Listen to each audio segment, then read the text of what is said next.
In this lesson, we're going to talk about perfect squares and square roots and radical notation and all that fun stuff.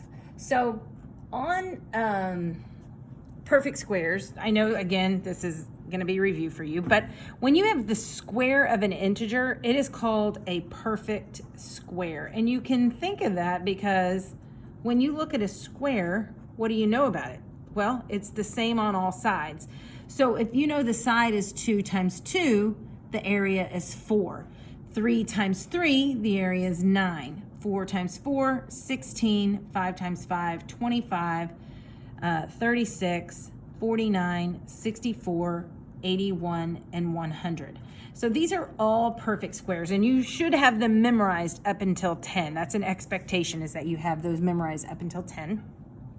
Those are the easiest ones, 1 through 10. So when you think about square roots, it's the opposite of squaring something. So when we have PEMDAS, please excuse my dear Aunt Sally, multiplication, and the opposite of multiplication is division, and the opposite of addition is subtraction. So inverse operations, we have additive inverse, we have multiplicative inverse, because they're opposites. Well, the opposite of an exponent is actually a square root right here.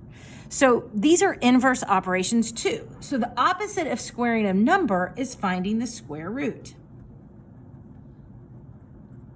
And positive numbers have 2 squares.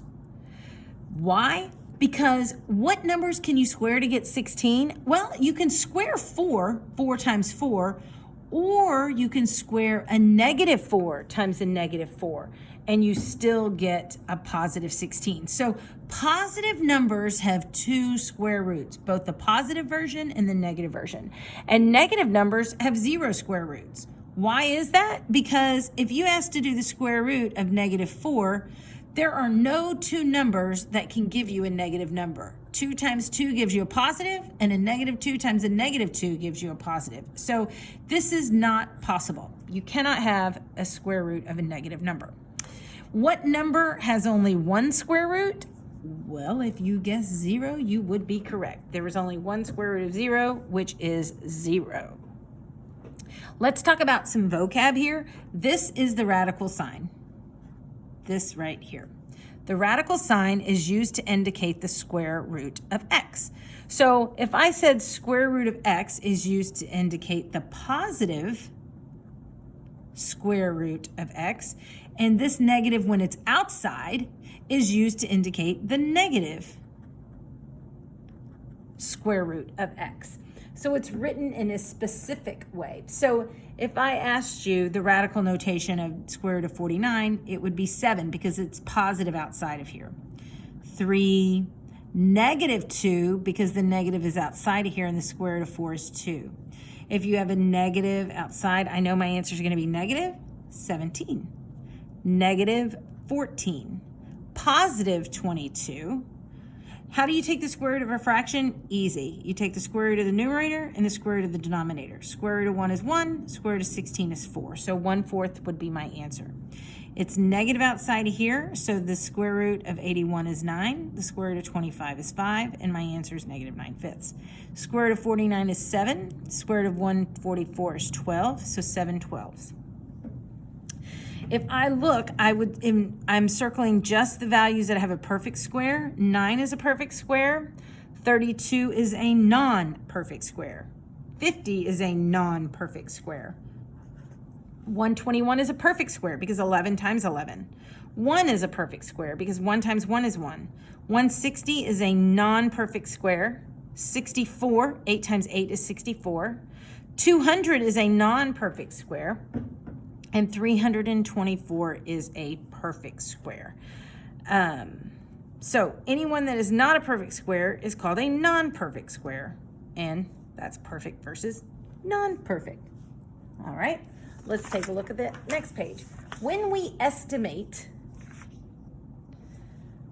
between which 2 numbers does square root fall, you want to think of what 2 numbers lie between. What are the perfect squares that lie between square root of 10? Well, square root of 9 is a perfect square, and square root of 16. So somewhere in between these perfect squares lies square root of 10. And what is the square root of 9? It's 3, and the square root of 16 is 4. So somewhere between 3 and 4 lies square root of 9, square root of 10, excuse me. So all I'm going to do is I'm going to find perfect squares to the left. So I know that square root of 100, because square root of 10, and the square root of 11 is 121. So somewhere between these 115 falls, and that falls between 10 and 11. When you have square root of 59, square root of 49 is between it and the perfect square of 64. So somewhere between these two perfect squares is 7 and 8. And that's how you estimate. Now, be careful on the negatives, because over here you have like a negative square root of 36, and you have a negative square root of 49. So somewhere between -6 and -7. So that's what happens when you have negative values. Okay, we're not going to do approximating to the 10th, so you can skip 16 through 18. All right, perfect cube is the same thing. When you have a cube of an integer, it is called a perfect cube. And these are ones that when you generate the first 10 perfect cubes below, it's 1 times 1 times 1. It's 1. 2 to the third is 8. 3 to the third is 27. 4 to the third is 64. 5 to the third is 125. 6 to the third is 216. 7 to the third is 343. 8 to the third is 512. 9 to the third is 729. And 10 to the third is 1,000. Okay. Now, I didn't have those memorized, so don't think that I did. I have them memorized up until 5, but after that, I get a little sketchy. So the opposite of cubing a number is finding the cube root. So it's still, cube root versus cubing. And then all integers have only one cube root. And why do you think that is? Well, what numbers can you get to positive 8? You can only get 2. 2 times 2 times 2 is 8.